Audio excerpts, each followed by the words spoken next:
my God! Profound. It's so lalim. Ang lalim na niramel ngayon. Oo, journey ha. Okay naman. Talagang masaya, syempre. Like all na boyfriend, girlfriend, merong ups and down, merong importante, nananatili pa rin yung pagmamahal, respeto, at syempre, yung aming loyalty sa isa't isa. Ikaw, ano masasabi mo sa inyong Tumawa. 7 year? Ha? Hindi kasi super wala akong problema sa loyalty sa kanya. Ay, mukha. So yung 7 year, So wala yung mga 7-year 7 itch years. na parang nagkakasawaan. uso nangyayari yun, di ba? 7 Parang year ano, each. nung 7th namin, parang mas nagmahalan pa kami sa Ewan ko, di ba? Yan, kasi We stood the test of time. yes, at saka isa pa, natutunan namin hindi pag-uwayin ng mga petty differences. Petty. Tsaka syempre, alam na namin kung anong ayaw ng isa't isa. Alam ko na yung mga ayaw niya, so panay ang adjust ko, panay ang ano ko. Uy! Easy! Siya na, ikaw lang. Ikaw lang ko. Yung pasensya ko, pang-unawa. Mga ano ko yan? Bata pa lang ako, nandiyan sila para sa akin. Pang-unawa, ano pa ba? Siyempre, mga sacrifices ko. So mabanggit mo, Ang cute ni kung ano po yung mga Congressman. mapigat na pinag-awain niyo kung meron na. Siyempre, hindi may iwasan minsan yung mga selos. Yeah, siya. Ayun, siya. Lalo na pag nagsiselos siya. Like ko naman siya na-assure na lagi ko sinasabi sa kanya na huwag magselos. Sino mas selos? Siya kaya? Ikaw. Hindi, kasi ako kasi pag nagsiselos ako, tumatahimik lang ako. Siya yung mas ukal. Siguro sa isang taon, Ilang beses? isang beses ako, 3 beses siya. Ay! Oh my God. Every year ba yun? Ang cute niyong Hindi, dalawa. Kuya Jerry, hindi siya nagsasabi na totoo. Ano? Natatawa si Congressman. Naubos si Kong. Wala naman kaming nababalitaang nalibing. Wala naman nga. Oo nga, paano ang selos? Hindi kasi hindi. Sa totoo lang, wala naman eh. Kasi Wala nga. andun yung respect eh. Yeah. So, alam ko na kung ano yung ayaw niya, alam naman na rin niya yung ayaw ko. At syempre, yung respeto nga, napaka-importante nun. Opo. We don't put each other in a situation na ayaw namin din na maput kami. Sa ganong instance, naiiwasan din namin na mag-away, naiiwasan din namin na magselos. At saka very integrated na kayo sa family ng isa't isa. Oh, yeah. Yung parang kulang na lang talaga kasal, parang Yes, magkapamilya na talaga eh. At kailan po yung kasal? Talagang ano rin, talagang love ko yung mami niya. Oo, sabi mo nga kanina, awayin ka ni Aiko, huwag ka lang awayin ni Mami Yes, Elsie. love ko yung Andre. si Andre, love ko yung si Mimi, mga kapatid niya. No? Can I just share with you guys? Si Andre, di ba, active sa show business. Hindi alam ng mga tao, ang nag-ayos ng kontrata ni Andre was Jay. Sa Viva. Sa Viva. Siya ang nag-check ng nitty by gritty, lahat, one by one, bago pumirma si Andre. Tapos sinamahan namin si Andre sa Viva, yung contract signing, nandun siya. So he's in really safe hands. Ano naman, Sa hindi naman, tingin ko hindi naman ganun kalaki, no? Ang participation ko din, ano lang naman, talagang gusto na rin ni Andre. We have to give him yung credit din. Talagang napakasipag din niya. Nagtrabaho siya ng ano ngayon, ng mabuti. At saka, syempre, mahal niya yung career niya. And yun nga, syempre nagkakailag na rin si Andre. And right now is very serious na yung trabaho. Isa nga, nakakaawa nga din siya kasi almost all week may taping siya. Pero naman, ang maganda naman doon, yes, he enjoys it naman.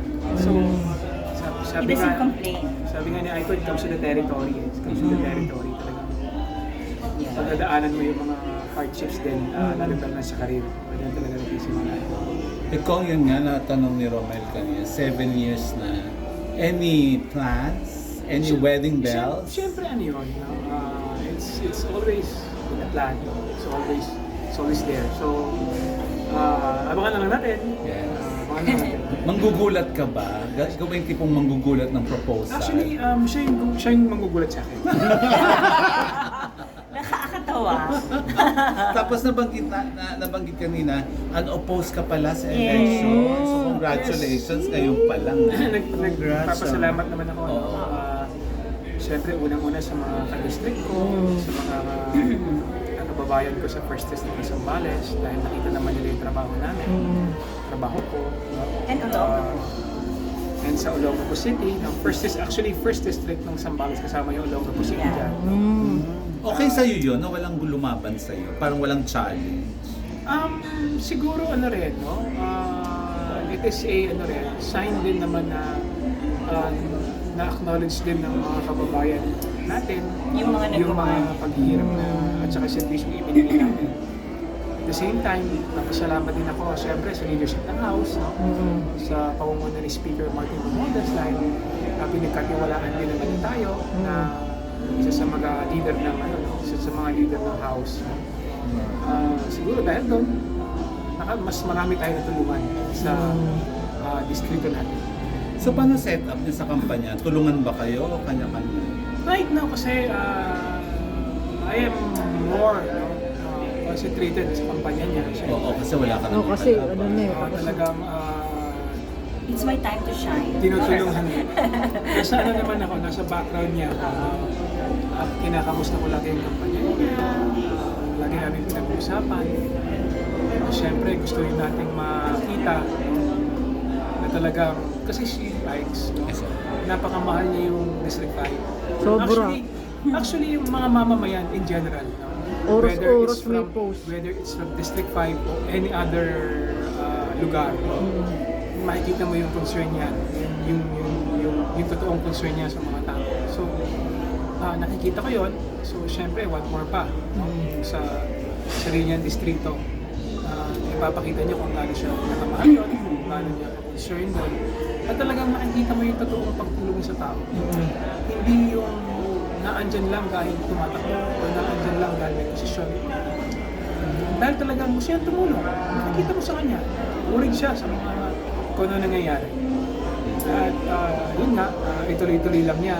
I will always be supportive sa kanya. Nakita naman namin ito yung nagdaang bagyo. Isa siya sa unang-una talaga Grabe, nagkakalap ng oo. mga donasyon. Oo, kahit di Parang mo ipadala naman sa jurisdiction Bicol. ng Bicol, Yes, no? tumulong Ayun ka. na, doon din na ako nabilib.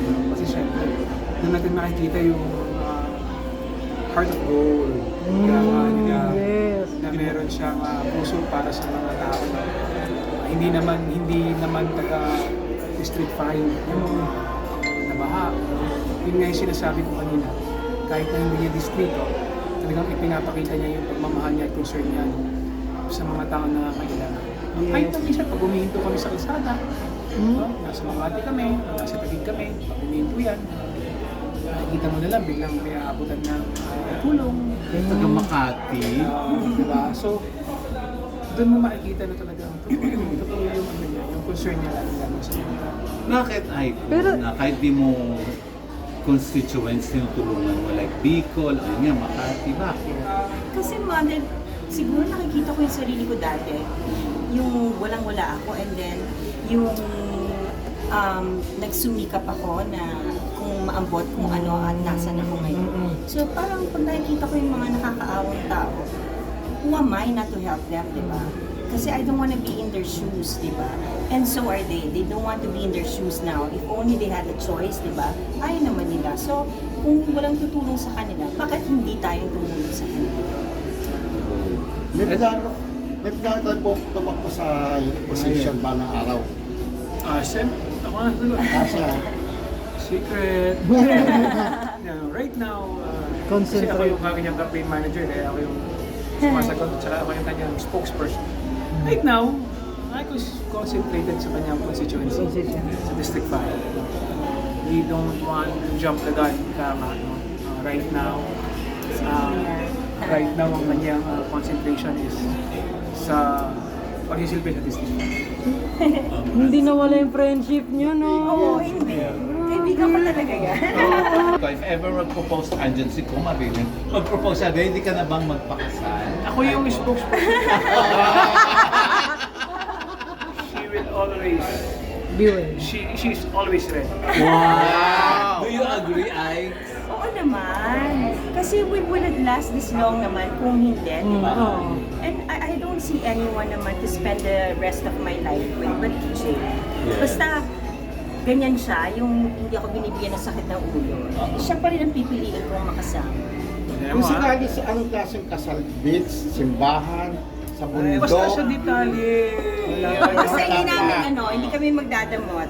Let's cross the bridge when we get there. Ilang anak po kung sakali kasal na kayo? Hindi na kami pwede mag-anak. Honeymoon na lang. Saan